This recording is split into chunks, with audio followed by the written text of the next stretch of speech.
quinto giorno di ritiro, Pieve di Cadore, siamo con Daniel Niccolini. Come sta andando? Tutto bene, dai, stiamo lavorando, fa un po' caldo, però sono i primi giorni e stiamo lavorando bene.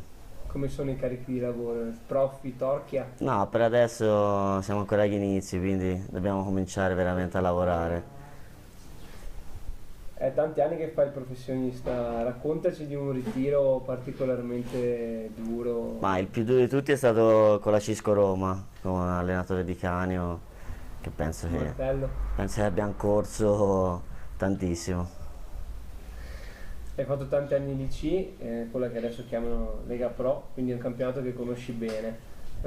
Come sono le sfide che ci aspettano? Ma sicuramente il livello penso si sia un po' alzato perché con la sparizione della C2 penso ci sia giocatori un po' più forti, però penso che il Padova possa dire la sua. Tu sei fiorentino, recentemente i ragazzi delle staff hanno portato a Padova i bianchi di Santo Spirito, Sì. che è la squadra che pratica il calcio storico. Raccontaci questa tradizione che a Padova era poco conosciuta. Sì, che poi non sarebbe neanche la mia squadra, io sono per i rossi di Santa Maria Novella, anche se conosco qualche giocatore che gioca nei bianchi. In pratica è tradizione fiorentina, è un po' un misto fra calcio, rugby, un po' di tutto. Quante squadre ci sono? 4 squadre, rossi, bianchi, verdi e azzurri. Rivalità particolari?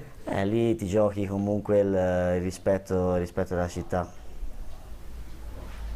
Il 26 luglio, domenica, c'è la prima amichevole ufficiale. Dai, faccio un appello in toscano per i nostri... Non è facile, però dai ragazzi, vi aspettiamo tutti al campo di Pieve di Cadore, venite numerosi che ci sarà da divertirsi.